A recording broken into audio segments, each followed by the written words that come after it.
Good day and welcome to the first ever episode of the Agent Aaron Show. Holy moly, that is insane to say. I keep pulling back from the mic. This is the first time I think I've ever had stage fright in my life, and I'm talking to myself in my office at the Core Real Estate Team HQ. By the way, I have a new job. This is actually insane. I have not been on a podcast in like 5 or 6 months. I feel like I'm just like starting my whole life over. Everything's been crazy. And I think you're all just as excited as I am to finally spill the mother freaking tea from the desk of the former intern Aaron, now Agent Aaron. I present to you the tea you have all been waiting for. It's time for the mother freaking tell-all. I have my Stanley with some horrible water. I have a Coke Zero that has Star Wars on it. Not really thrilled about it. I got 2 sweet tarts and a middle finger with me because honestly, today we might be flipping the bird a few times. And I got this really cute setup, I will say. But before we get into the hottest drama in upstate New York you have ever heard of in your entire life, I feel like I just have to update you guys on like what my summer was like. So I started working my former job at 2 Buttons Deep as the one and only intern Aaron in September of 2023. I quit on, I believe, April 30th, 2025. And all summer, I'll admit, I did nothing. I did absolutely nothing. I finished off my junior year of college and I was like, oh, I'm going to get right in. I'm going to find this. I'm going to find that. And I ended up finding nothing. Absolutely nothing. Part of which was my own doing because I knew that I needed to do a hard reset on life. This summer, I took no vacations. I barely went outside. I barely got tan. I spent it inside on my couch, low-key being a little depressed, but I will admit, I think I needed the hard reset. I have worked what has felt like and kind of is a full-time job since I was 16. Before 2 Buttons Deep, I was the assistant director of marketing and communications for a Catholic retreat center in the north, which is going to be a whole entire episode. And then with 2 Buttons Deep, like I just kept working and working and working. This summer was like my first ever summer, just not doing anything. And it felt amazing. And we are now 1 month into my new job as the marketing manager, authoritarian marketing diva at Core Real Estate Team. We're under new management. We're doing new things. Your girly April and I, we are just pulling stuff out and we are making money moves. I've been learning so much about real estate and how fun it is, but I will admit this kind of is my unexpected dream job. I have a whole office with a door and walls. I've never had that before. I have a podcast studio in my freaking office. I have a couch. I have divas that come in to yap with me. This is like the dream, and I have full authority to kind of do whatever the hell I want with no kind of overlord constantly telling me that I'm a horrible human being. Oh, that's diss number 1. That's diss number 1. But yeah, this is my dream job. I did nothing over the summer. But let's talk about what this show is kind of going to look like. We are going to be doing some workplace recaps. I know you all love the drama of me in the workplace, the silly things we do, the silly things we talk about. Oh my God, there's this another stink bug in my office. It's like stink bug season in upstate New York, and they're like everywhere. They're everywhere. They're so nasty. Anyways, we're doing workplace recaps. I'm thinking we're going to bring back the reality show that we did at 2BD because I still own the rights to the name and everything. I made sure I kept everything, and we're going to do it at Core. And hell, if you want to be a real estate agent here, girl, call me. Send me an email, aaron@coreteamny.com. Send me a message. Just say hello if you're a diva, if you're a listener. Say, hey, girly pop, what's up? If you want to become a real estate, join the team. I'll make you some big money fast. That's not an ad, but it's kind of an ad. Some episodes, we're going to talk about some spooky, silly little homes in the capital region that I go along. We are bringing back one of the favorites, Gen Z Educates. So formerly Intern Aaron Educates is now Agent Aaron Educates because I'm an agent. Technically not a real estate agent, yeah, but we're not going to talk about that. I don't really want to break the law by saying that I'm a real estate agent, but I'm just Agent Aaron. I was free Agent Aaron. Now I'm like kind of signed into a gig, so I'm Agent Aaron. I'm still kind of figuring out my name. I'm still kind of gooped and gagged about it. Like, I don't know who I am. Like, I'm just a little girl. I don't know what I'm doing. Who even am I?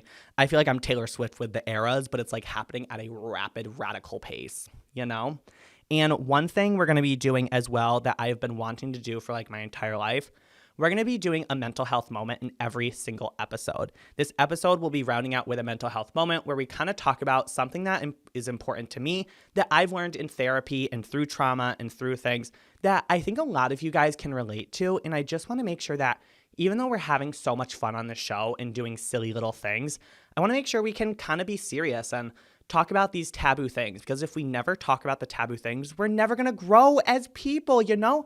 I want to make sure that we're all hot, sexy, and mentally sane and medicated if you need it, you know? But yeah, that's the hot tea of what this show is going to be. I graduate school this year. In June, I'll be starting like an actual full-time job. I don't know. Maybe I'll move to Saratoga and have a hot girl Saratoga life. Probably not, though. I don't know. Back at Meta, I'm skinnier than ever. That's not true. I ate a lot this summer because I was a sad little diva. Lots of wine and lots of goldfish. That's what I did this summer. I drank wine and had goldfish, and I redid my apartment and shopped at Home Goods and got into credit card debt. That's what I did this summer. I got into crippling credit card debt. It's only like $800, but like still, I need to pay that off. So I've just been yapping so far, but I think it's time we get into the real tea. This is a segment we're going to be calling Death by 1,000 Cuts. What the hell happened at Team 2BD HQ? Girls, buckle up. This is going to be insane. You are not going to leave the things. Get ready and welcome to the Agent Erin Show. This episode of the Agent Erin Show is a Core production at the Core Real Estate Team headquarters in North Greenbush, New York. This episode is also brought to you by Ray Integrative Wellness. Ray Integrative Wellness is Erin's go-to skincare perfectionist.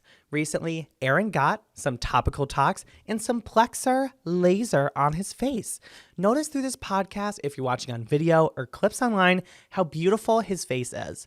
Plexer is a non-invasive laser treatment that truly rejuvenates your skin, removes blemishes, removes acne, and is a state-of-the-art FDA-cleared technology. If you want to learn more about Ray Integrative Wellness, feel free to check them out on social media or shoot me a DM, and I'd love to tell you about my experience.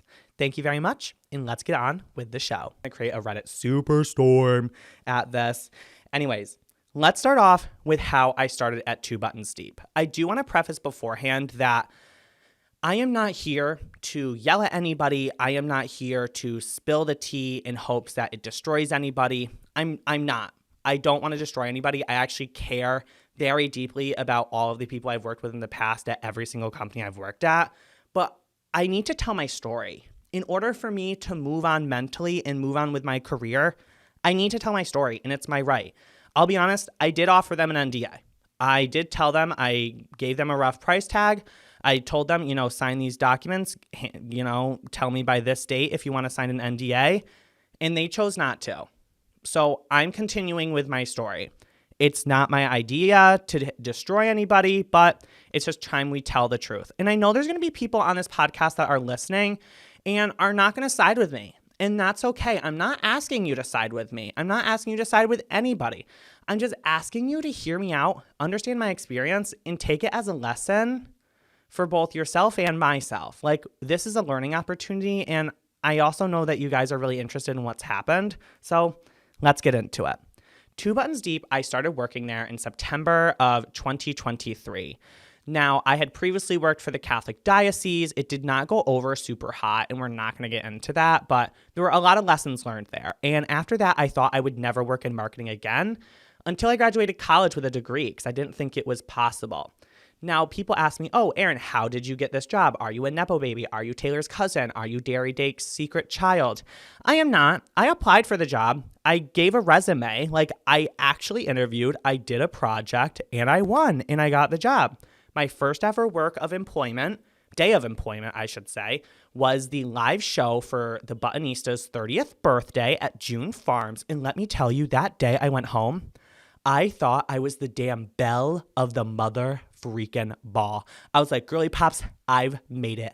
I am your diva #1. Nobody's gonna beat me. I am hot, sexy, famous, and in a short year, I'm gonna be really, really skinny. I didn't get really, really skinny, but I ended up being the belle of the ball, and I ended up being a total diva.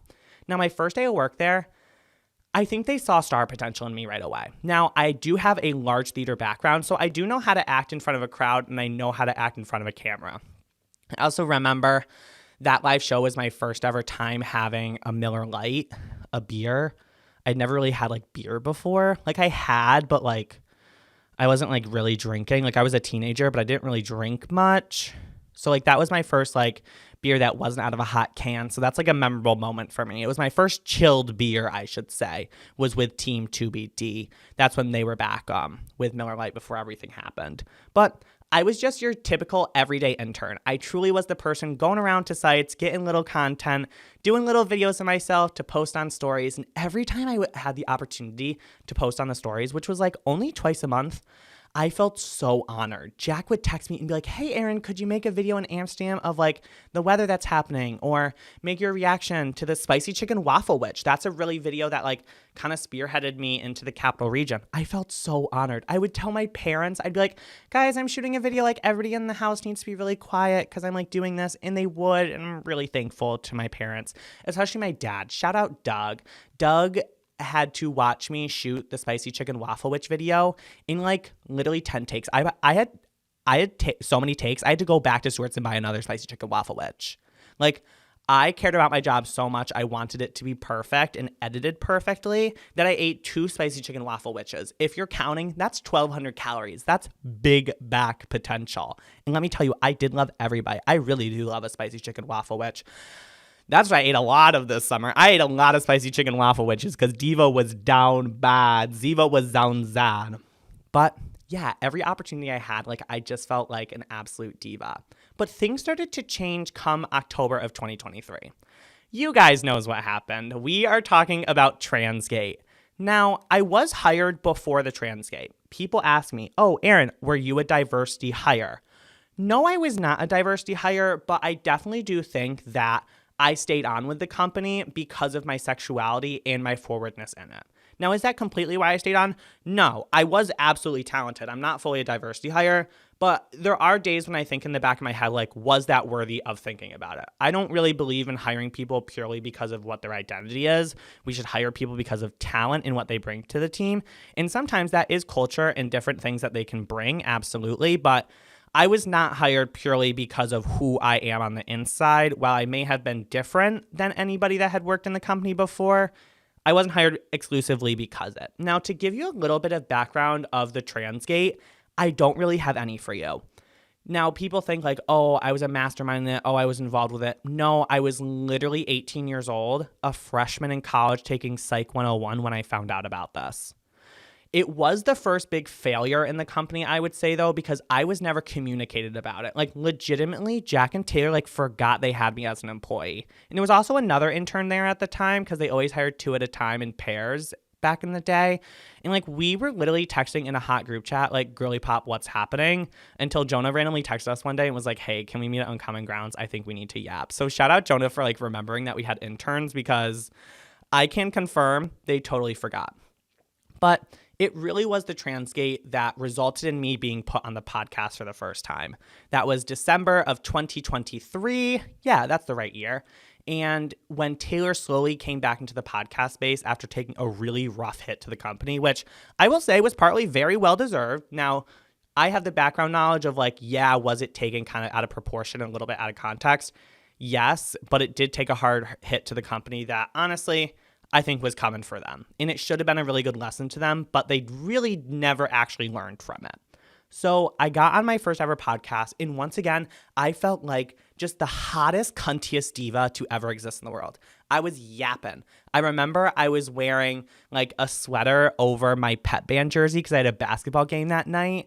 I have never put more miles on my car than when I was with 2 buttons deep, because I was just a diva flying all over the place. And you know what? Let's bring that finger back because I never got reimbursed for mileage, even though it was in my contract. The contract we'll get to later. But I got on the podcast. I felt really cool. We did the first ever Intern Aaron Educates, and it just made me feel oh my God. Oh my God. Did I just sneeze into the mic? Oh, I think I need to have a sip of Coke. Oh my golly, ignore that. We're going to edit that out. I'm going to see if I can edit that out. I am so sorry. Being on the podcast in having Jack give me that opportunity once again made me see and really set in a foundation for me that Jack was kind of this overlord of the company. I saw him as the man that gave me opportunity and that would give me a career. And that was set in stone for me. He was the man with the power, and I never debated him on it. Now, it was tough for me, and I think a large reason I gave him that power was because my previous job, I was abused by a man. I was harassed. I was emotionally traumatized. So male authority is something I had always struggled with, and I still struggle with today, and I talk to my therapist about every single week. So I was definitely stuck in that trap from going from like a narcissist at my old job and then going into Two Buttons Deep where Jack kind of had this reign supreme power. So I fell into the trap, absolutely, and I kind of gave him that power. But my internship ended in December of 2023, and we kind of went into the new era of post-live show number, I kind of think of it as my first big live show, but live show number 2 for me in total. This is when I thought, is this over? I was at the live show. I got to co-host one of them, got to be on the side. People loved me. I wore heels. I felt so confident, like my little queer heels. I felt like a little gay boy with dreams come true. And I just felt validated for the first time, you know, where it's like, hey, I'm here in front of this crowd and they love me and appreciate me, especially since my high school theater days were cut short by COVID because I'm just a baby. But I left that day after the live show and I thought to myself, is this over? Was this just a 3-month internship? Because I left that day thinking that they would tell me, hey, Aaron, let's stay. I want to keep you, because they hinted at it before with the podcast, but they never actually told me. So I remember I cried all the way home from Saratoga to Amsterdam because I was like, oh no, my dream job, my comeback job, like it's gone. I'm going to miss them. And in this time, Jack and Taylor and Jonah all became kind of my close family. I have a small family back at home. I think of my family as a very tight-knit. Obviously, you all know Moses, my older brother, and then like my mom and dad and like one of my aunts. I really think of them as like my closest tight-knit family. So to have them to show me these ropes, like they really did mean something to me. But over Christmas break, I remember I was in the Broadview drive-thru with my mom, and Jack called me and said, hey, Aaron, we want you to stay. I felt a sigh of relief like you wouldn't believe it. Thank God. I was like, yay, I have a job. But this is kind of all where it started going down. We had 3 months of cuteness, and then it all started to disappear. This is the era of on-call. Jack would kind of have me come to events willy-nilly. He'd have me here, he'd have me there, but I never had set hours.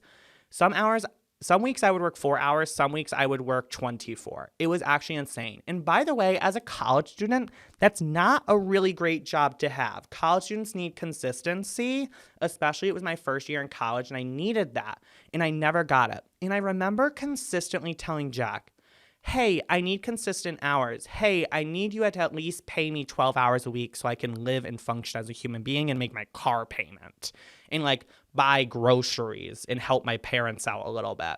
But I never got that. And I think that's because the owners of Two Buttons Deep just really only care about themselves. I'm sorry to say it, but like they see themselves as they function and they're just good with that. They don't really see the bigger picture of like other people employment struggles. That's just my opinion. That's a hot take, but you know, that is what it is. What are we talking about here? Continuing in the spring, the OG listeners of the Buttonista show know that I was brought on the pod, I was brought off. It was very random. I'd be at Crossgates Mall all the time, and it was tough balancing with my class because they would always do the podcast on Monday, and I had a full day of classes on Monday. So I started skipping a lot of classes to do the podcast. Literally every single episode you heard of spring of 2024 was me skipping my English 205 class. Like it fully was. And it was with my favorite professor too. And I think my professor was also pissed off. They're like, why do you keep missing class? And I'm like, sorry, I have a big girl job. Like I feel important. But it kind of sucked. I shouldn't have skipped class. I should have created that boundary for myself. But once again, I was just a little 18-year-old girly pop. And I didn't know. I just thought I had a big opportunity. But As the spring went on, Jack started dangling in front of my face this opportunity to go full-time with the company. Now, he's the reign supreme leader, so I thought, hey, this is a great opportunity. I get to do something I love. I get to do something I'm good at. I get to spend time with my family every single day, and I get to move to my own apartment in Troy. Now, in college, I never dormed on campus. I always lived in Amsterdam. I would commute to Saratoga, Albany, Glens Falls, Troy to do content with them. And that was really tough to do, when you're in college already commuting to Albany every day and having to go all around. I said, I have never racked up more mileage on my car than when I worked with Two Buttons Deep, seriously. And he gave me this opportunity and said, hey, Aaron, we need somebody to run the Around Troy page. Would you be interested? You can move to Troy. We'll bump up your pay. And you really have an opportunity here to make a name for yourself. And he even mentioned I'd have the opportunity to have my own podcast. Holy moly, holy smokes. Who else would give me my own podcast? Real thesis, I can give myself my own damn podcast. Thank you very much. That's what I'm doing today. But we lead to the summer, and I started getting trained to be the diva of Around Troy. Now we get to live show number 2. Let's talk about Taylor's pregnancy. Oh boy, this was hot drama. A quick funny side note is that on St. Patrick's Day 2024, I was with Jack and our admin of the company, Joe. And I remember Jack looked over to Joe and was like, hey, Taylor has a really big announcement for you. It's really going to change the company. It's going to change our lives forever. And in that moment, I knew, because Taylor had been a little funny recently, I knew that Taylor either had breast cancer or she was pregnant. I was fully convinced of it. I was like, she either has cancer and is going to die or she's making a life. It was one or the other. I know that's so silly to say, but that's just what I thought. I was like, yeah, she has cancer or she's having a baby. Guess what? The second one won, because when we went up to Schroon Lake, she admitted to me, she's like, hey, Aaron, I'm preggers. And I was like, yes, diva. Yes. Clap, clap, clap, clap, clap, clap, clap. Yes, I'm going to be a gunkle. Which, by the way, I hated being called a gunkle because my gay identity is not my entire identity. That's just not who I am. But that brought us to kind of the second big live show for me. The third, I was in the company. That was at the Green. Oh, what's it called? The Bunker at the Green, or whatever the hell it's called, in Schenectady. This was Taylor's pregnancy announcement. Everybody wore green. I looked super cute and fab. And at the time, I was also working a full-time job outside of Two Buttons Deep. I had never been busier in my life. That summer, I did have the opportunity to work with Two Buttons Deep full-time, but I had already taken another job offer because Jack was too slow at giving me an actual job offer. That was a routine thing within the company. He was always super slow, and I never got answers, and I never knew where my next paycheck was going to be coming from, especially since they insisted that they were so poor. So I took another job because I had payments to make. I had a life I needed to get to. Plus, it was a really sweet opportunity where I could live on campus, which I kind of did because it would make Two Buttons Deep easier living on campus for the summer. Now, living on campus was the first ever time that I realized that I need to go to therapy. I've mentioned that in my past job with the diocese that it didn't go really well and that I was harassed multiple times and was kind of victimized. Not kind of victimized, I was a victim of blatant harassment. So I did realize that when I lived on campus in this new space that I needed to go to therapy, and I started doing that. I do want to give a huge shout out to the University at Albany Counseling and Psychological Services Center. I got hooked up with them that summer, and it truly changed my life. My therapist, I'm not going to name drop her. She's the most amazing person I've probably ever met in my life. One of the top 5 people in my life. Truly changed my outlook on life and has really been a guide for me this entire journey through Two Buttons Deep. But that summer also, aside from moving and having a big change and needing to go back to therapy and realizing that I had trauma from the past to deal with, it was also the 2-year anniversary of my trauma. And I remember I communicated that to Taylor and she had no response. There were multiple times I would tell Taylor, hey, it's the 1 or 2 year of me being harassed or this, that. Oh, hey, by the way, this holiday's coming up. It's really traumatic for me from when I was abused. And she was just okay. She wasn't even comforting in a sense. She kind of acted shocked. She was shocked. She's like, oh, Aaron, you're so young. How could you deal with something like that? Almost like she didn't believe me. And when I would tell my other friends, like, hey, like, Memorial Weekend's coming up, it's going to be really hard for me. They're like, okay, Erin, absolutely. If you need anything, let me know. My door's open for you. If you want some time off, let me know. If you don't want to be bothered. Like, they'd start a conversation, ask what they want. There were times that Taylor didn't even answer my text message. Like, I would fully open up to her and be like, hey, like, I'm having severe psychological trauma. I might be bad at, like, I might not show up to work on time this week because of it. And she just did not care at all. That was really sad. So going back to the live show, I'm dealing with all of this trauma in the background. All of you see we're at this big celebration for Taylor's pregnancy announcement. In the back of my head, I was at the deepest point I had probably ever been. And it wasn't helpful that I was traumatized repeatedly at that live show. At that live show, I was told to be at the merch stand. I was told to be interacting with people. I was told to boost my fame and relevancy to the crowd, but Jack kept pushing me to different things, and I was overwhelmed, and I was sensory overloaded.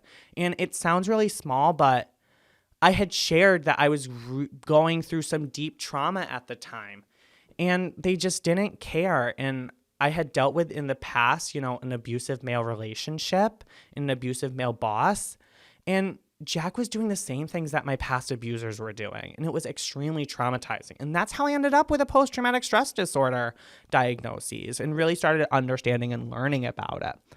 And after that night there, after Jack just constantly pushed me to do different things and aggravated me and never gave me instructions and kept trying to push me to do more sales that were outside of, honestly, my job description, I once again had another live show that I cried my way home to. I just remember being like, I want my mom. It was my first time in my life that I was like, I can't go back. And I want to give a really quick trigger warning about mental health and suicidal idolization.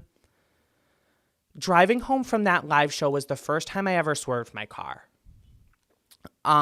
This is coming back to me for the first time ever, but I remember I was on I-890 driving from Schenectady to Albany, and I'm right past exit 7 on 890, and I'm sobbing with like Black Eyed Peas blaring. I always sob to like really happy songs because they just like, they got that beat drop, Silly little goose. But I remember I just like, whoosh, swerved my car, and I terrified myself, and I realized that things were really bad.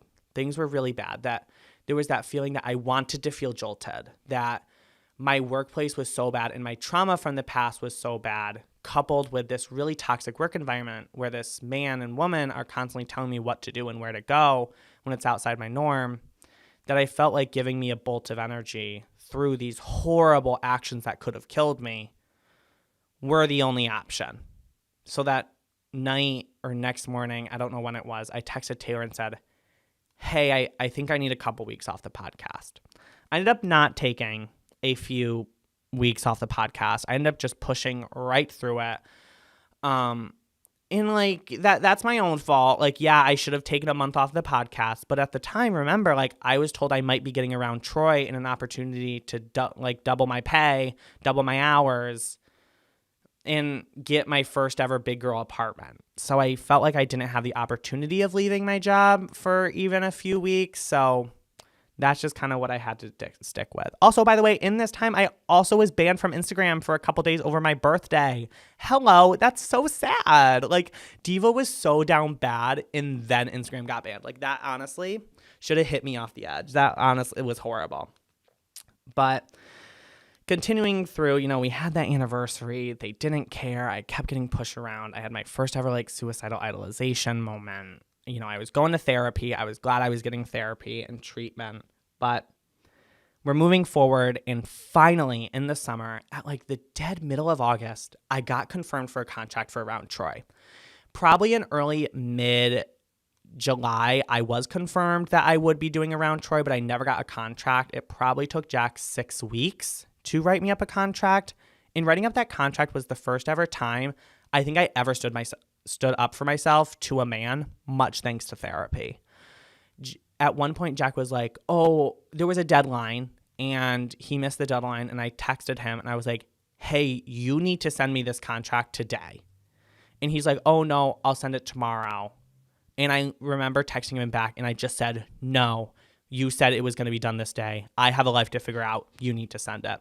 And he did send it. So bravo. Good job. Good job. Good job, boys. Good job, boys. Good job, boys. I need a little bit of a water. I also have sweet tarts here and I really want to eat them.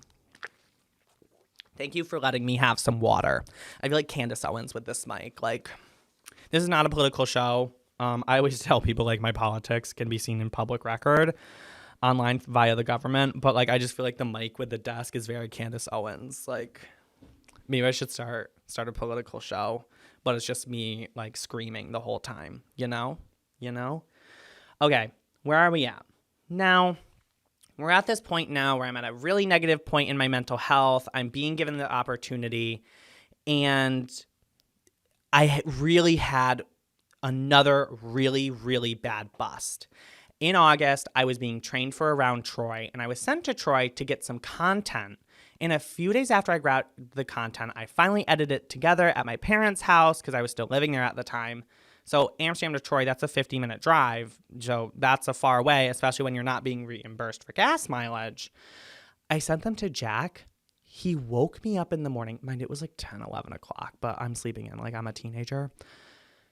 He woke me up and he told me that they were really bad. And he said, what the hell were you thinking? What was the point of those videos? Mind, I literally just woke up. And I woke up to a text from a man who I deemed as this supreme figure. And he told me my videos sucked. They were bad. What was the point of it? And I sobbed. I was deeply scolded at Jack. And he said one of the phrases to me that always deeply hurt me. That was, man, you're killing me. I recently talked about this in therapy. That one really hits me because when someone says to me like, man, you're killing me, to my brain, I think, no, I'll do it first. Like, it hits really hard. And that's when the first time where I was like thinking to myself, hey, the words you say to me really mean a lot. So I literally heard him scold and yell at me. And I got in my car and drove 90 miles an hour to Troy, New York, 50 minutes away, and shot more content for him. Not charged to the company, was not paid for it, was not reimbursed for mileage because he told me my videos sucked. And guess what he told me after I made the new videos? They still sucked. Mind, I had no mentor. I had no drone. I had no professional camera. I had no company devices. I didn't have Premiere Pro. I didn't have software. I had no education, and I was expected to make greatness that was on the same level as a man who's 10 years elder than me. Like, it's not going to be the same. But eventually I will say Jonah did come out with me to teach me Around Troy content, and he was so helpful. I have to give so much to Jonah because the stuff he taught me like was so amazing, and I still use it in my career today, and I'm really thankful for it. And he was just a really good educator to me, and like just showing me the whole ropes, how to take photos, like really good education. But similar to this time, we have this really deep pit in the company again. I'm really hating my life. I'm really hating my job, but I'm being given this opportunity. I finally move into my apartment. I'm really getting into Around Troy now, and we're at Lionheart on the Green in Albany. Now, I wasn't drinking. We were at like a meeting with Saratoga Eagle, and we met them there, and they wanted to introduce me as like kind of like this new like permanent member of the Two Buttons Deep team. And in comes my best friend, Sarah, at the bar. We literally had no clue we were going to see each other. It was actually insane. And Jack, who had known Sarah, because I would always mention her, looked at her and said like, hey, do you think Erin's ready for an Intern Erin show? There was a thought in the company at this time, we're a little more than a month away from Taylor's birth, where Jack had a real thought that Taylor wasn't going to return to the company after her birth. I think that everybody in the office was upset that she was having a child because it would derail the company. They were finally back on their feet, and boom, there's a baby in the mix. Like, that's a big shakeup to the company, especially for a man that like owns a large investment in this company, and he kind of has to change around it. So like, I kind of understand the anger, but like he was just really mad about it. And I found out the reason that he was putting me in this like more bigger role was because he thought that Taylor was going to walk away from the company and that I would have to take over the Buttonista show. And do you know what that does to your ego when you're told, hey, Aaron, you're going to be handed this really successful podcast that does live shows and makes us money, like that inflates your ego and makes you work like a dog day and night. And being told that was just insane. So kind of like all of September, October, Jack kept reiterating to me like, hey, Aaron, you might have to take this over. Hey, Aaron, like this might be you. And at the time, there was a lot of hatred in the office against the Buttonista. Like they thought it wasn't doing as good as it should have, or that she wasn't working as great.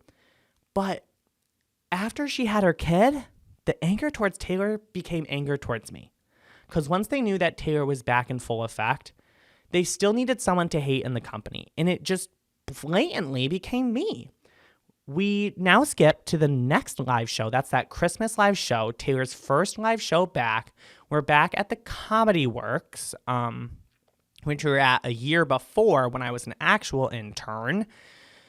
And this was like a show where I actually co-hosted. It was a big deal. I looked amazing. I was skinnier because I started going to metabolic. Taylor had the baby. It was really a new era, and it solidified like our permanent partnership together. It was a huge deal for me. And my friends came out, some of my family came out. It was just really huge for me. But I will say at one point, I was very drunk at that live show. Like I was a few buttons deep, let's just say. And I will admit I did sober up when I got back on stage, but I was definitely a few buttons deep. That was a little crazy. But this show was horrible. It was horrible for me mentally. All because a freaking nail appointment. I kid you not. The end of my joy in this company happened because of a nail appointment that ended up giving me one of my best friends, Abby. I always had my nails done for a show. I always had some sort of nail that matched my outfit. And I went and got nails from this girl at UAlbany. And I will be so honest, they were so bad. She did them for me in exchange for vapes. Like, no lie, like I did a practical drug trade deal for her from this guy I knew on State Street. So bad. But I got these nails and they were horrible. And I knew there was this girl that followed me that had always swiped up on my story that did really good nails. And she did them out of her house. She did them out of her studio that she worked at. Her name is Abby Higgins. And I DM'd Abby. And I think I sent her a voice message. And I was like, Abby, I'm crying in a Target parking lot right now. I know we don't know each other that well. I know we haven't met each other. But I need new nails in 2 days for this live show. She was a listener of the show. She always slid up. And sure bet, she got me an appointment the next day, which was our dress rehearsal day. But when it came to time to have the appointment, I told Jack, I was like, hey, by the way, I have an appointment for nails at 3. It'll be done by 3:45. We have the taping. We get in there at 4 o'clock. We have the dress rehearsal at 4. So I'll be there. I might be 5 or 10 minutes late depending on parking, but I will be there. And Jack fully texted me that morning after I told him this and said, no, you cannot do that. You have to cancel your appointment. I can't believe you're trying to get out of this obligation you need to be at, and you need to start prioritizing your actual job. That's legitimately what he said to me. He was like, you need to start prioritizing your job and stop trying to do these other things that are unnecessary. Mind, Taylor was the one that told me I needed to look cute, and the viewers were also the ones that told me I needed to look cute. I needed to have good nails. Duh. I'm a showgirl. The life of a showgirl, I need to have nails and glitz and glamour. So I made an appointment at a time I knew I could, and my boss told me no. And I kid you not, he made me stay in that office the entire day until we all left together to go to Saratoga. So I literally could not go to my nail appointment. I called Abby that morning sobbing, straight up crying. Mind, I haven't even met this girl yet. And she is just hearing about how horrible my job is and how horrible my boss is being to me because I can't get a short set of nails. I'm not talking extensions. I'm straight up talking about painting them black. Literally just painting them black is all I wanted. And he said, no, you can't go to it. I cried, I sobbed, I called people, but I ended up becoming best friends with Abby, and I am going to have Abby on one of these shows soon. I was going to call her in today, but newsflash, my camera is set up, and my camera's my iPhone, so I can't call her. Maybe I'll stitch in some audio. I don't know. But this live show, I continued to be the butt of the joke. At every live show, there was always comedy, but it was always silly things that I did in the office where I felt authentic, where I kind of became the butt of the joke. And it just made me feel, again, negative. And no matter how hard I worked in this company, it was still bad. I still wasn't good enough. I schedule a nail appointment and it's not good enough. I make a video and it's not good enough. It's not up to Jack's quality. And I didn't know what to do. I'm just a kid. I'm 19 years old. I just moved into my brand new apartment. I'm scheduling a nail appointment because I was screwed over and it's an emergency. And I took time out of my calendar where I was allowed to leave the office and I was still told no and was kept in the office and repeatedly told I did a bad job. And you know what I did in the office that day? I babysat Taylor and Jonah's kids. That's what I did. I didn't do work. I didn't do anything real. I Christmas decorated and babysat. That's what I did. I literally could have gotten productive things done and made it more possible for me to be successful in that company by making my calendar the way it was intended to be to make me successful. Calendars are super important to have to be a successful human. But no, told I'm not good enough. I don't prioritize the company. And you know what that does when you're about to go on a live show? Doesn't make you feel so hot. Newsflash. So, he's just being an absolute dick, just admitting it right out. And the show went well, but it's just like, I felt well, but I knew there was something off. I was repeatedly told my Around Troy content wasn't great, that I wasn't getting enough posting out. Even though I had told them hey, I need some help. I'd love some more mentorship. I'd love a drone. And that I don't have enough hours. They're having me edit the whole Buttonista show and do extra events and be, Intern Aaron as Intern Aaron.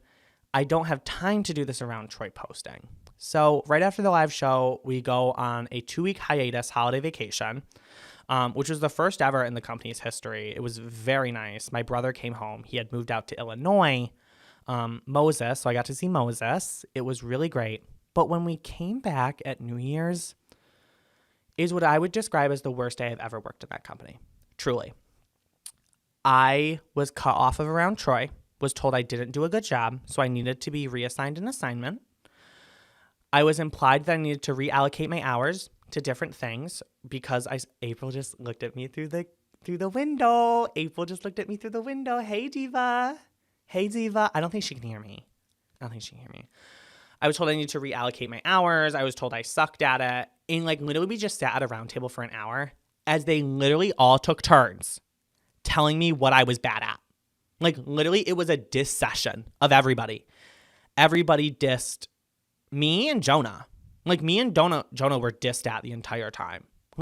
That truly was an office culture of somebody had to be hated at one time, whether it was me or Jonah or Taylor or everybody was up against Jack, but it was rarely ever Jack because he was, the prime male authority in the office. So that culture wasn't allowed. But I was just shat on the whole day. And I remember just going out to my car and sobbing in the Stewart's parking lot because I was told that I failed. Blatantly told that I failed at my job, even though I told them repeatedly, I need help. I'm struggling at it. And I used to tell myself oh, it's good that I'm struggling. No, it's not good that I'm struggling because I'm struggling and I'm asking for help. But then I'm told I'm bad again. But it was just a really bad day being told that this big project you were given, you failed at. And it's not going to be the same again. And the company's losing money because of you, which was not true. The company was not losing money because of me. They were making a lot of money because of me and how funny I was. But that January, February was so toxic because I was being reallocated to new hours. I was given new projects, and I don't think they knew what to do with me because I couldn't offer for this Around business, which, by the way, I was not great at Around Troy. I'll admit that I wasn't because I didn't have the resources, but it also wasn't my forte. I'm really good at corporate marketing and strategy. I'm really good at being on camera, but those little local social media pages, I sometimes struggle with. And especially when you move to a new area and you're told to make content about it, it's hard because you just don't have the connections yet. You can't walk into a business and they're hey, I think I know who you are. So that was a struggle, but moving forward to February, in this really toxic time where I'm being reallocated and told that I'm not really good at my job, I went to my brother. My brother had just bought his house in Illinois. Ooh, sorry, I just burped. Oopsies. I feel like Wendy Williams, where she's oh, I didn't do that. I'm going to burp again. Oh my God, I'm so sorry. I went to my brother, I help him set up his new home. I help him host a housewarming party. It was really great. But my flight back to Albany, I sobbed for an hour. And I flew back into Albany, and I knew I don't want to go back. I don't want to go back to them. I don't want to go back to my old life. I'm scared. I don't want to be at UAlbany. I don't want to be in Troy. That I truly hated my life. I remember, and this is kind of funny, I was in the first seat of main cabin extra. So you know how like on 2x2 planes, like 2 seats on the left, 2 seats on the right, when you go from first to general class on these small planes, the aisle weaves. And I was in the weave, so like I kind of had unlimited legroom because I was in the aisle. The flight attendant on touchdown, because it's a short flight, so nobody ever really gets up. The seatbelt sign never comes off. There's no drinks on it. Really, just watched me sob for an hour. Like straight up sobbed to nothing. There was a woman behind me who handed me her napkin because I was crying so much. Like fully teary, teary, teary. I was sobbing to the soundtrack to like the modern adaptation of the Virgin Mary in Bethlehem. Like no lie. I'm sobbing to it on repeat. It's like an hour, 30-second song on repeat. I'm sorry. I'm going to cough. Hold on. Oof, I needed to do that. So I sobbed on my touchdown. And I sobbed because I no longer wanted to be at 2 Buttons Deep because of the toxic workplace that I was going through and the constant thought that you need to work harder, but no matter how hard you work, you're not doing enough. And guess who was picking me up from the airport to go to work on that Monday? That's right. 2 Buttons Deep was. And I had just sobbed for an hour on the plane. I walk out. They're picking me up right outside of TSA. And sure enough, what are they holding? They're holding a sign that says, "Welcome back from the nudist convention." And another sign that says, "Welcome back from prison." When you had just cried for an hour on a plane, being surprised, being picked up to go to your job because it's on the way for my employees, for my bosses, I should say. They're not my employees. They're not mine. I'm their employee. Seeing that is so degrading and embarrassing. Like, they took an opportunity where I genuinely wanted to come to the office and they made funny content with it without my consent. And I didn't have an opportunity to say that I didn't feel comfortable with it because I didn't feel comfortable with it. But I knew if I said I wasn't comfortable with it, well, why? You know, Aaron, you need to make content for this company. This is what we do. You got to do this. I remember calling Sarah again, as I always did, and just sobbing to her on the phone. Later in that day in the office, after I recorded the podcast, Taylor went home, and I just looked at Jack, and I said, "Jack, I need you to order me an Uber to Metabolic right now." My car was back at my apartment. I was like, I need to get an Uber to Metabolic right now, or else I'm going to crash out. Absolutely crash out. That's when I realized I needed to both go to therapy and get medication. I needed to seek psychological evaluation because I genuinely hated my life so much and I didn't want to be there, and I wasn't productive because I didn't want to be there. You know, I missed my brother. I hated my job. I even looked at transferring to the University of Illinois, UIUC, out with my brother Moses. I was in class looking up transferring. I was like writing a resignation letter because I hated my job so much. It was so toxic. But continuing after that, it only got worse. Jack cut my pay without my consent. He started paying me random amounts according to the hours that I per se had worked. And when I called our admin, Joe called Jack, and then Jack called me. What a tongue twister. And Jack's first word out of his mouth, he goes, "Aaron, everything comes back to me, you know." I was in Sarah's office. Sarah's a career counselor. Like, she knows what a good boss is like. It's literally her job. She gets people jobs. And she was like, "I would never tell a human being that." He just straight up said, he's like, "Yeah, you're getting paid that amount because that's what you're supposed to be getting paid because you failed at Around Troy." So months later, he still told me, "You failed at Around Troy. You're bad at your job." And that's even after I spent my entire trip in Illinois with my brother doing remote work for 2 Buttons Deep because they kept insisting I needed to keep working during my time off. Unpaid time off, by the way. I kind of want to leave it there. I've yapped a lot about this. We're continuing time. But that February, in March with the pay cut, was when I started looking at quitting. when I started seriously going, I don't think I should be here anymore. I don't think I'm happy. I had gone seen a psychiatrist. I was put on medication for the first time. And I was really clear in the office that I was being medicated, and they still made fun of me for it. Like, I literally told them, I was like, hey, I have mental health problems. Like, tee-hee, ha-ha, it's kind of because of you. And they made fun of me for it. And I was like, I got to leave this job. But it took me so long to quit my job because I thought there was nowhere else to go. And it kind of was true. There was nowhere else in the capital region I could go and fulfill my dreams and be famous and be an influencer and have these great connections, even though it was so horrible. I was never given credit for anything. It was an anti-queer establishment. I'd show up wearing a skirt and Jack wouldn't record me because he thought I looked weird. Like, I was never given the context of things I needed to succeed as an employee. It was so bad, guys. It was so bad. I'll be honest, it was really bad. I went home every single day, went straight to bed and just sobbed, or I'd go home and just keep working. My GPA plunged. I developed a slight eating disorder. I was struggling on so many levels. I was trying to find medication management. I was trying to go to therapy the most I could. I was trying to deal with the past while dealing with the present. You know, I would tell my bosses these things and they would say, okay, I don't care. Meanwhile, I had to show up on camera every single day with a smile for you guys. And I did. I tried so hard to keep it together for so long. I wanted to be amazing.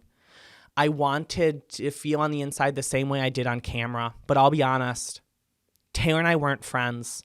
We weren't a happy family. The podcast was fake. It was all an act. It wasn't real. I didn't want to eat spicy chicken waffle witches anymore. Hell, the whole mint cookie crumble thing, I don't really like mint cookie crumble that much. I really don't. It was all a bit. And parts of me feel like I'm a liar to you guys. I feel like I built my brand on authenticity, but I lied to all of you. And I feel bad. And I do also just want to make a touch point that next episode, we are going to talk about the spa. We're going to talk about being exposed, hated on by my employers, and that episode's going to be rough. We're going to talk about why I actually quit my job in the moment I did. I resigned at midnight on a random, Thursday after I crashed out, after I tried to end my life in the office.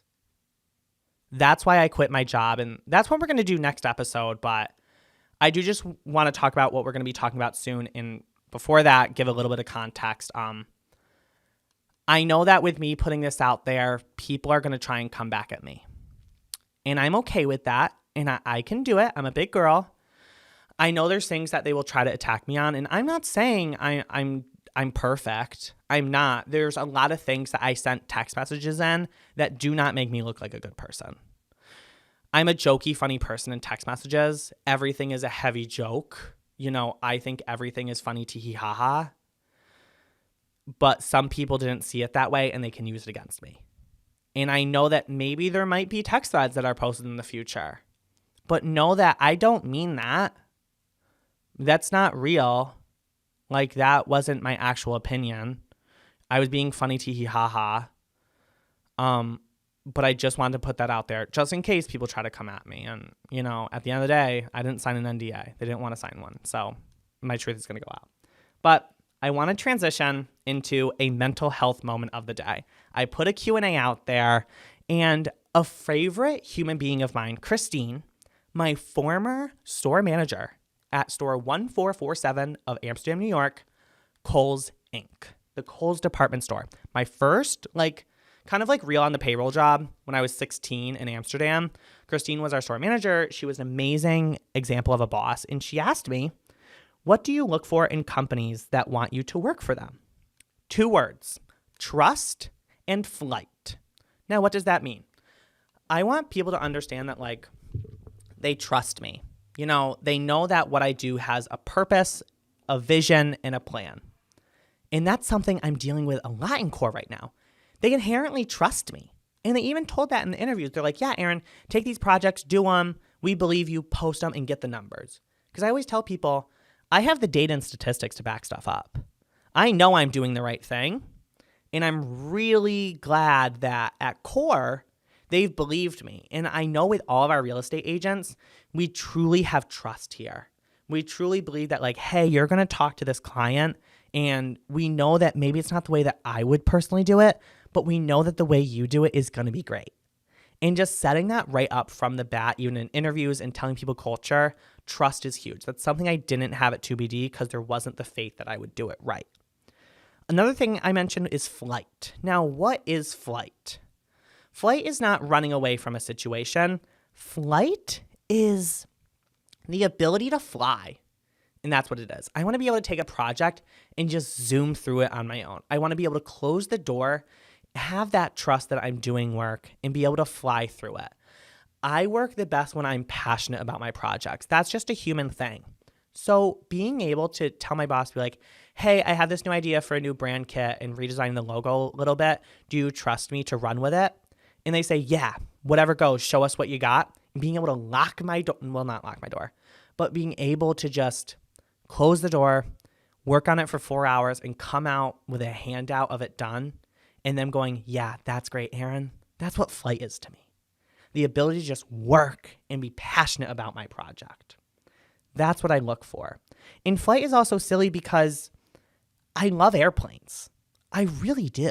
I cry on most airplanes because I think aviation is beautiful in general. I go to the airport cell phone lot every single week at Albany International Airport, and I watch the planes land. Partly because I do wish I was on one of them leaving, because in the back of my head, I always think, like, the solution to my problems is I leave. That's just the truth. And then I just love seeing the opportunity there. People that have stories, that have traveled from far and near for a mission. And that's what I love. I love being able to fly with my mission, with a statement of who I am. So that's what I look for in workplaces. Yeah. And I give a lot of credit to Christine to shout out her, because that's what she taught me at Kohl's. She always, oh my God, the heater's going to fall over and create a fire. Oh my golly. But I was always really passionate at Kohl's, and I always wanted to do a lot. And she would teach me, like, hey, Aaron, here's how to count the drawers. Here's how to do cash office. Here's how to do this. Give me a 5-minute brief, and I would just run and do it. And she just inherently believed me. And I'd be able to fly and be passionate about it. And I became a really good employee at the amazing pay rate of $13.25 an hour, which is embarrassing, but I truly did love that job, and I would go back to Kohl's in a heartbeat. If you need a seasonal job, I legitimately recommend Kohl's. No lie. To wrap up the show, I've been yapping forever. I want to end every single show with a good story. This story I've called Zoloft Dreams. Zoloft Dreams. I am medicated on 100 milligrams of sertraline a day. Take it daily. It's transformed my life, honestly. Like, I love sertraline. It makes me feel like a confident person. I have some other pill mixtures that I take. But Zoloft changed my life, absolutely. I feel like a better person. I feel like who I really am meant to be on the inside. And I highly recommend, if you're ever thinking about, hey, I think I should see a psychiatrist and think about medication, do it. They might say, no, you don't need it. They might say, yes, you need 1,000 things. For me, it's benefited me really greatly. But, well, Zoloft does make me feel amazing. It also gives me psychotic dreams. Psycho dreams. I am not kidding. I have to whisper this. I had a dream that 9/11 happened again. I had a dream that Albany was bombed. I had a dream that my best friend Megan lived in a charcoal grill and then promised me her and her sister Lily would come to my family Easter. And they no-showed. And I woke up crying. Because Megan, who lived in a charcoal grill with Lily, didn't show up to my family Easter. Both of them live across the country. So I don't know where that came from. Now, I did look this up. Zoloft dreams are real. It's where you have a great day, but you have that serotonin effect at night, and it just makes you dream super lucid. I had a dream that Jesus came back to the 2 Buttons Deep office. Straight up. It's actually insane. And I recently talked to my psychiatrist. I was like, hey, by the way, I have insane dreams. They're in full color. They're vivid. I can see myself in them. They're lucid. I can make my decisions in them. What should I do about this? And they're like, are you having during the day? Do you mind the dreams? And I'm like, I think they're funny. I actually think they're funny. Like, Megan was in a charcoal grill and Jesus came back to the 2-button Zeep office. That's insane. Also, these dreams, highly memorable. I remember all of them. I'm sorry to bring up the 9/11 dream, but right around 9/11, and mind at the time I was watching a lot of MSNBC late at night. So I was internally stressed out because of it.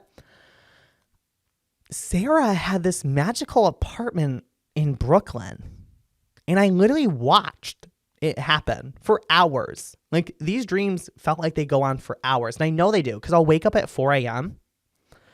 startled by a dream. And they're not nightmares. They're just like really weird. And then I'll wake up at 8 a.m. still with the dream playing. Still with it going.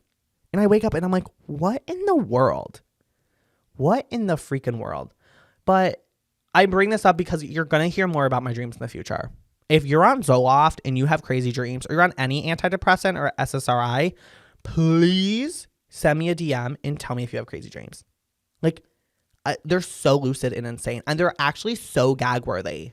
They're delulu insane. I had a dream that Trisha Paytas was Jesus. I've had a dream that everybody was Jesus. And Jesus came down to the world and came to the Route 9 in Half Moon Clifton Park Stewart shops. I don't think so. That's delulu insane. Meanwhile, my dad's on an SSRI. I mean, he has head injury. Has no dreams. No dreams.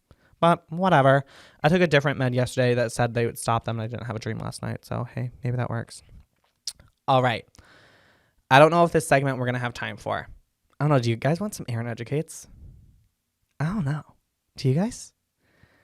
I know the girls really, really want to. If you're skipping to this segment for Aaron Intern I just called myself Intern Aaron. Oh my God, I'm so sorry. I am so sorry. Oh, I am not Intern Aaron. I'm Free Agent Aaron. This is the Agent Aaron show.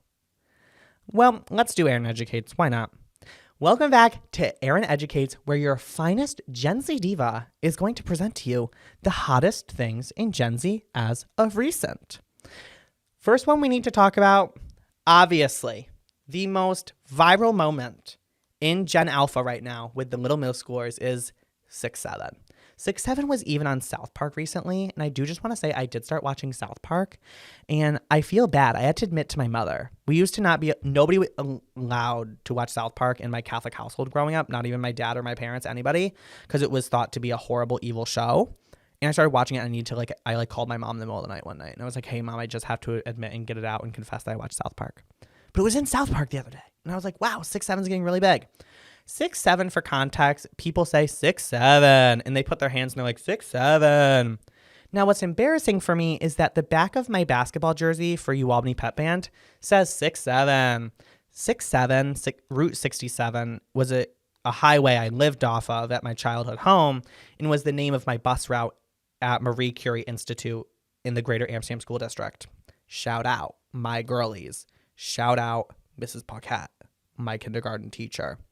But 6'7", all these kids see the back of my jersey and they're like, 6'7", 6'7". 6'7" comes from a video of some basketball player who is 6'7", and they're like, 6'7". So now, like, whenever you see like 6'7", you like 6'7" someone. The other day I went to Tim O'Connor in Metabolic and I was like, Tim, like, how many stations do we have at Metabolic? And he's like, oh, like 6 or 7. And I was like, ha ha ha ha ha, 6'7". You know, how old are kids in like first grade? I don't know, 6 or 7 years old. 6'7". It's so done. The next one is super big for me in this Gen Z Educates. Clock it hands. Clock it hands are taking over the college world. And it's literally just this, like, clock it. Instead of clapping or snapping, we're now clocking it. It's just, you know, put your pointer and your thumb together and just be like, yes. It's like a little mini, like, golf clap. It's like a golf clap. That's what it is. But, like, when someone says, like, something that's like, OMG, I totally agree with that, or like, true T-sis, or like, OMG, that's like so inspiring, you're like, yes, clock it, say the truth, girl. And with the little fingers. Like, that's what we do now. It's like really popular. Another thing that's been super popular on social media recently has been Jake Paul AI. This is actually insane. Jake Paul, now mind, I'm not a fan of Jake Paul because I was always a Logan Pauler growing up. They're YouTube brothers, Jake and Logan Paul. But Jake Paul has gone into the wrestling world. And now with the AI of it all, people are taking Jake Paul, putting him into AI and making videos of him as like doing average everyday girly stuff. I'll just say it. You know, I believe that anybody should be able to express their gender identity however they want, wear makeup and do little silly things, be a girly pop, be a bro. I don't care. As long as you're happy. I don't care at all.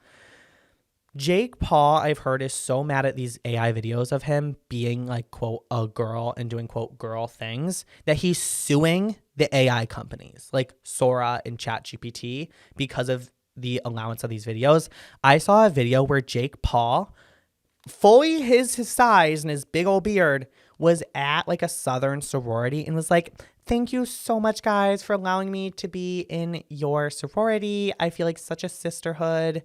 And I feel the community, there's like makeup tutorials by Jake Paul and they're all AI. They're actually insane and they're actually so scary. And honestly, you know what I'm going to say? Let's clock it for Jake Paul for suing those companies because I'm disturbed by those videos. Like, that's not Jake Paul at all. Like, and honestly, it's killing the environment too. Stop using AI for stupid stuff. You're literally killing trees. You're literally killing water. You're killing water. Clock it, diva. Clock it. Those are 3 things for Aaron Educates. Okay. I think that about wraps it up for our show today. That was a long show. I'm sorry if the quality's bad. I'm learning how to do a podcast. I promise that future podcasts after the next one, which will be next Monday, where we're going to talk about what the hell happened at the spa in Rhinebeck and the real reason Aaron quit his job in that day. We're going to talk about it. But after that, we're going to be more silly. We're going to talk about silly stories of my life. We're going to talk about life here at Core, my new job, silly little things. But thank you so much, guys, for listening. Wherever this goes, whatever happens on Reddit, just know that I love all of you. I think you're all amazing. I think you're all stars. Clock it, divas. And as always, thank you very much. Thank you for listening to the first episode. And stay hot.